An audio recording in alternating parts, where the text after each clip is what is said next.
Guitar Hero is an icon of the mid-2000s and early 2010s. The concept of using a guitar-shaped controller to hit notes scrolling down on a highway proved to be successful. Guitar Hero would go on to be a big name pretty quickly in the gaming world, but its fast rise was soon met with a quick downfall. By the end of the 2000s, it was clear that the series had lost its luster. A combination of factors led to its demise, but before that, publisher Activision gave development duty to Vicarious Visions. Their task was to make a new Guitar Hero game within 2 years that would revitalize the series. However, the game was cancelled a year into development, and the build of the game has not surfaced. This is the story of Guitar Hero 7.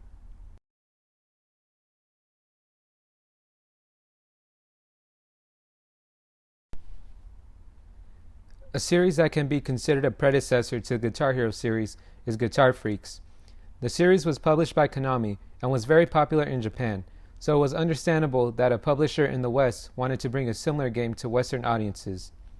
That publisher was Red Octane, who partnered with Harmonix to make the game.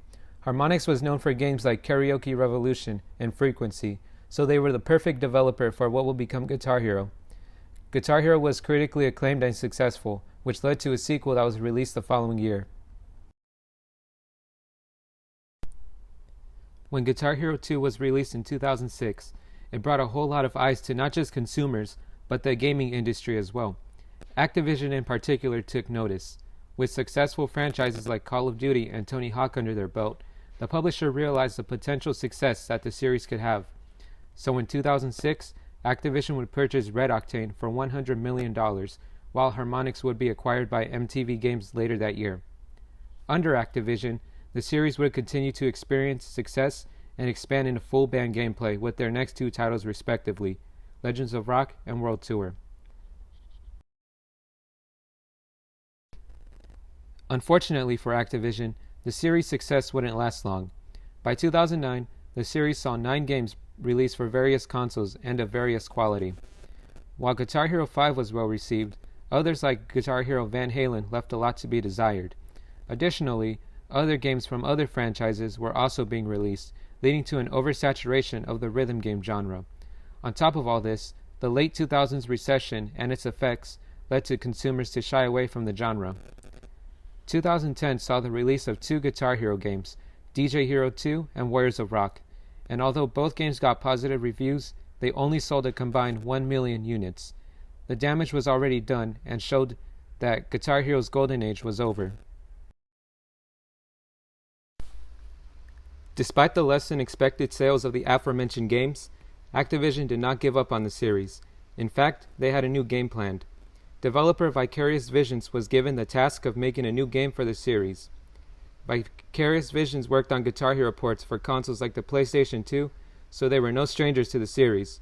They would soon discover, however, that their task was easier said than done. According to a source who worked on the game, development started off well. The game's development began when the previous developer, Neversoft, passed on the project. They were able to make a playable demo. The game was to focus exclusively on guitar. The later Guitar Hero games from World Tour to Warriors of Rock would include singing and drums, but GH7 was to go to guitar only, no bass. Alongside guitar-only gameplay, there were other changes to differentiate the game from previous ones, like songs having unique camera cuts and the venue changing during certain parts. According to the source, I didn't even like the song, but the demo gave me goosebumps. Unfortunately, it wasn't long before problems arose. As development went on, it was clear that things weren't going to be easy to make. For starters, a decision was made to make the game from scratch. This meant that characters who appeared throughout the series, like Johnny Napalm and Pandora, wouldn't be included. Instead, new characters would be made. However, the source described the characters as having necks over a foot long and looking like they got punched in the face. The venues were also becoming a problem. 2 venues that were confirmed to be in the game included a tomb and a moving truck. Additionally, each song would have its own venue.